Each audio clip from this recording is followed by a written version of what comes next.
Hi, this is Gus Lanzilotta at Profile Racing, and today's Tech Tuesday we're going to do some hub axle removal.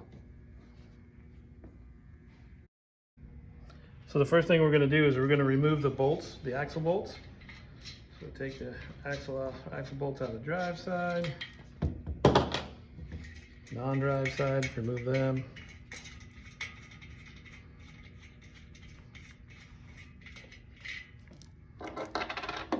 And we're going to remove the cones on both sides. And we're also going to remove the driver. This happens to be an Elite hub, but this concept of replacing the axle goes across the board in all the rear hubs that we have, mountain bike, fixed hubs, all the hubs that we make. You can do the same exact thing with the rear and the front.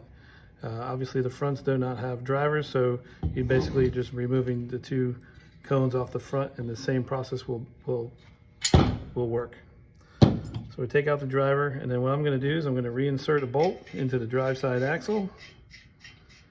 Get it down in there pretty good so you don't damage the threads. And then I'm going to take a mallet. Some of them are hard, some of them are real soft. So I'm going to use the hard side of this mallet, and I'm just going to knock this axle out from the drive side through to the non-drive. So this side will pop out. Just like that. Axle's coming out. And what we're going to do is we're going to replace it with a 14 mil axle. I'm going to show you guys how to do that. So we're going to use our same bearing. We're going to get a rag. We clean all this, clean out the driver, out the hub itself, and then we're going to reinsert an axle. So right now I'm going to use an Elite axle, chromoly 14 mil, and I'm going to insert it through the drive side. Goes in first.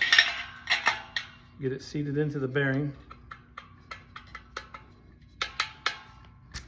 Sometimes it might need a little love. There we go. So now I'm going to take my bearing, I'm going to put it on there. I'm going to get it seated onto the race of the axle, just like that. And then the best thing that we found is using a socket. And this one happens to be 7/8. So a 7/8 axle or socket right over the axle like that.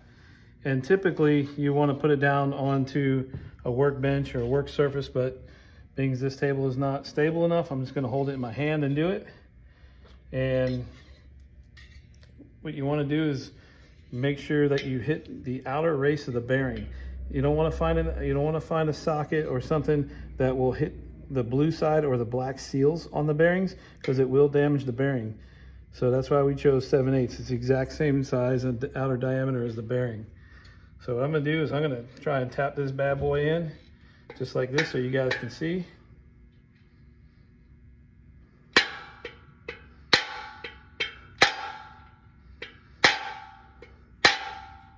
Okay, so now we got the bearing all the way pressed in to the hub.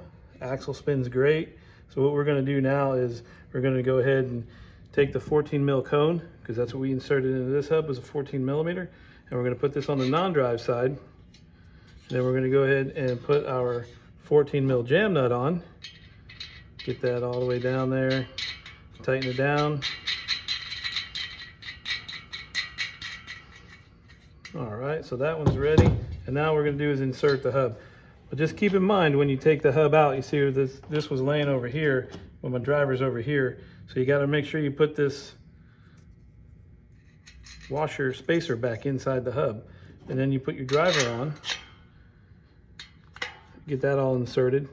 So now what we're going to do is we no longer need these cones that we had for the 3/8 axle. Those are no longer going to be used. A little sticky, but we are going to use the drive side jam nut, and we're going to go ahead and thread that all the way down on there. And I'll show you.